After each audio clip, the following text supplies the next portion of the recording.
Hey, what's going on, gang? Good afternoon. Hey, welcome. Thank you for being here. My name is Alan Cox. Say hi to Bill Squire. He's right over there. Hey, creepy hugs, everyone. Thanks for listening to and watching this episode of the Alan Cox Show. Don't forget to like, subscribe, and share a cold one with the boys. There's Mary Santora. Hello. And Poundcake is back in Studio G. Afternoon, white people. Hello. Very exciting to all be here on a Monday.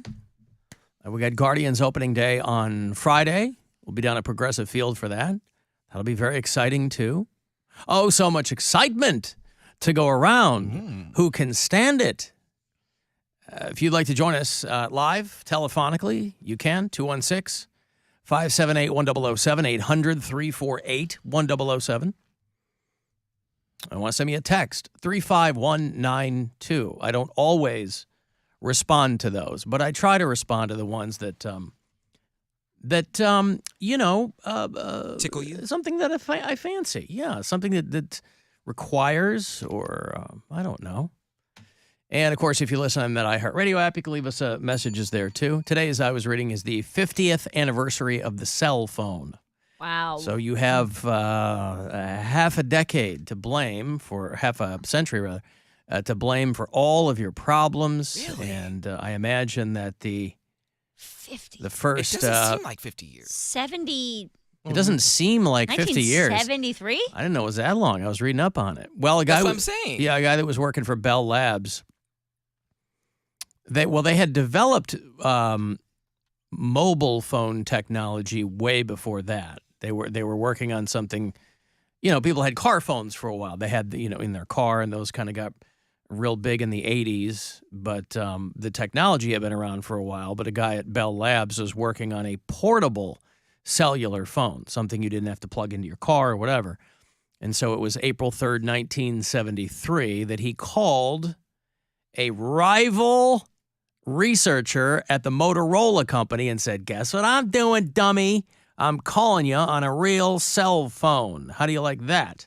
And then, of course, Motorola is one of our hometown companies in Chicago. They make a big, big deal about Motorola.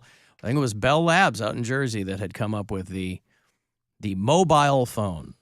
And so then, of course, that ushered in whatever.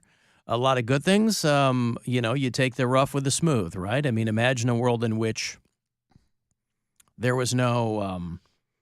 some people will never know the joy of being locked down in one location to use the phone, If you, any show from the 90s, they might have a flip phone, but there were still pay phones, or they had to run home. There were whole premises of television shows that they had to run home and check their machine.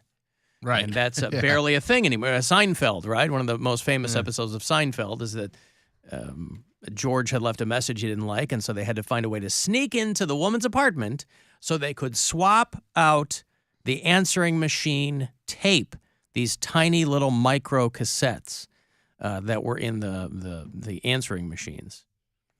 That's not a thing anymore, A lot of people don't even leave voicemail anymore. I mean, we've gone beyond answering machines, and a lot of people.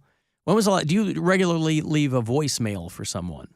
Absolutely not. It depends. If you call them and they're not there. If it's in a professional capacity, I will leave a voicemail. If it's like an appointment or someone I mean, I'm like a calling friend. about comedy. No, I mean send a casual. text. Sometimes.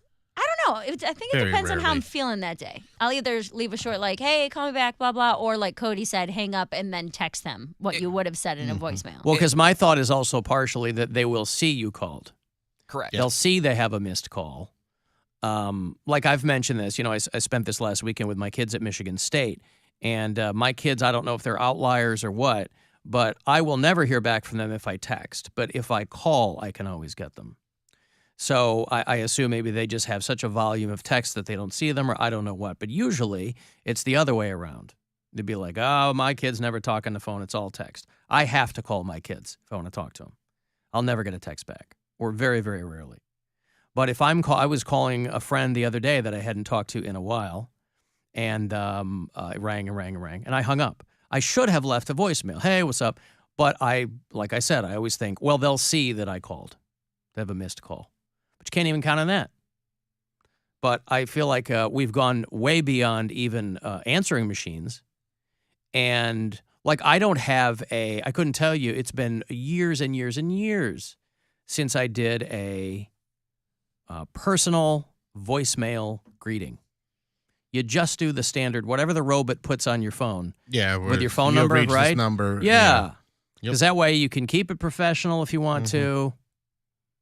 Nobody can really figure out if it's you unless you call them back. But anyway, 50 years ago today, the first truly mobile cell phone call was made between two guys who were working for rival companies to develop the technology. And Bell Labs, the guy over there in Jersey, called his buddy at Motorola. And the race, as they say, was won. And boy, pretty soon, fast forward, D-pics and text messages and, I remember when my dad came home with his first cell phone, and we were all like losing it. Like, this was the craziest thing. We can just call dad, like when he's out of the house. And it was one of those, it looked like a house phone, but it had a flip down that didn't do anything. Yeah, it just covers the numbers. It just covered the numbers, Right. and that's all that it did. And I even remember being little thinking, like, what's the point of this thing? Like, what is this little piece of plastic? Well, so you don't accidentally hit the numbers if it's like in your pocket. But I don't know how you would fit that thing in your pocket, though. No, it wasn't going in the pocket.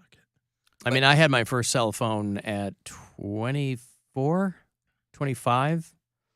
And, you pulled the antenna out and the whole thing. I remember my first cell phone, and I didn't even have any friends to call anybody on it. You know it's bad when you just want to fill up your contact list and act like you have people to call. So one of the contacts I listed was emergency 911. and I had it in there. I think I did too. Emergency honestly. 911. I think I might have had that too. How am I going to remember that number? I've got to put it in my contacts so I I had can quickly no- refer to it. But that's all contingent on your friends all having phones. I Did had your no friends business. all have phones? I was like 11. I had no business having a cell phone. Well, that's what I'm saying. No And business. there's no point in putting people in your contacts if they don't have phones as kids. Like, even my little cousin had, she was smaller than I was, and she had like one of those Fireflies, you know what I'm talking about? Like, it's like a phone that only has like 4 numbers. It like only works with speed dial. So you have like maybe mom, dad, and it's already like a jitterbug, like an old person's phone? Just Google like the Firefly. I think that's what it was called. And it was just a phone that had 4 contacts on it. You press like one of the 4 numbers, and it calls like whoever is programmed for that. Oh, yeah, the old singular Firefly. There it is, yeah. Yeah. So she had Specifically one of those, for parents to give to their kids. which that's fine. But I had like a Nokia, that like a big, huge phone, and didn't have any contacts to put in it. So I was just filling stuff. I'm like, oh, 1, 2, 3, 4, 5, 6, 7. My number's in order. Putting in like the school's number. Yeah, just trying to find stuff to feel important at 11. Important. In case the school calls me, I'll know who it is. Yeah. Hello, Mr. Jenkins. This is Cody Brown. How may I help you?